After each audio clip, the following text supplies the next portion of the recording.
Hello! Kamusta ka? Sana ay okay ka lamang. Ayan, syempre, disclaimer, ang video ito ay para lamang po sa may bukas ang kaisipan at may malawak na pang-unawa.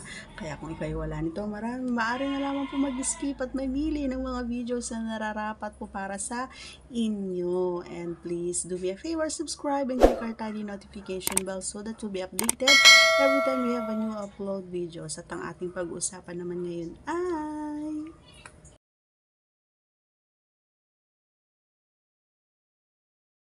gaano nga ba ito kasarap nung unang natikman ko ito? Yan. Tanong yan ng isa nating subscriber. And sasagutin natin ang abot ng ating makakaya. Okay, so very long time naman na ito. Pero I still remember. Ayan. Kung paano, kung saan, at kung sino. Diba?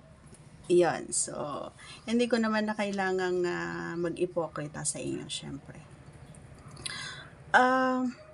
Naramdaman ko, syempre, sa una, mahapdi. Sakit, mahapdi. Sa una. Ayan. And then, nung first time kasi, mga idol, siguro nakasampu na pasok. Totoo yun. Ewan ko ba, nanggigil din siya. Charot. Ayan, sobrang din siya Kasi syempre, siya nauna siya, pagigil-gil din siya. Gusto niyang sulitin, kumbaga. So, yun. Nung una, yan, ito na explanation, idol, makinig ka. Nung una, pagpasok niya, syempre, nagulat ako kasi may tumunog talaga siya. And then, may tumulo. Ayan, so expect niyo na yan. Kasi una And then, syempre, noong nabasag na yun, mapdi na. Habang kumakadyot siya, ay medyo humahapdi-hapdi na. Kasi, di ba, syempre, napunit na siya. Mahapdi na siya. So, pero po, natapos siya sa unang pagkakataon. Very, very quick lang siyang natapos, mga idol. And then, naghugas lang ako saglit, and then, banat na naman siya. Pero hindi, sa una nung pagpasok niya, mahapdi. Pero nung habang binibilisan niya ang kanyang ay hindi na siya ganun kahapdi. Kundi, masarap na at gusto ko na siya. Yung ginagawa niya, gusto ko na siya. So, yun. And,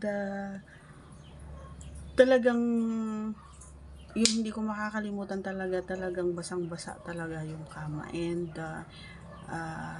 talagang hindi ko makakalimutan yun kasi syempre una And then nakatapos na naman siya, mga idol. Pangatlo, ganun ulit. Pero hindi na siya ganun kasakit. Ayan. And masarap pala. Akala ko basta hanggang sa umabot nga ng 10 hanggang magdamag yun. Ganun. 10 kaya mo yun, idol? Dahil siguro, syempre, bata pa tayo, talagang, syempre, alam niyang, ay, ako pala nauna. So, talagang, sinulit niya, kumbaga, yung pagkakataon na yon. And then, dun ko lang naramdaman, yung talagang sakit sa katawan, kinaumagahan na paggising. So, yon, medyo nahihirapan ako maglakad. Ganyan. So, nabibila. Pero noong nag-aya ulit siya after a week, yon. So, okay na naman siya. And na-enjoy ko na siya. Nasarapan na ako and gusto ko nang ulit-ulitin. Ganon. Okay? So, sana nasagot ko ang iyong katanungan. Ayan, pasensya na. Medyo maingay na naman ang ating background. Once again, please don't forget to subscribe and click our tiny notification bell so that you'll be updated every time we have a new upload videos. Thanks for watching. I love you all, guys. Take care because I care. Bye!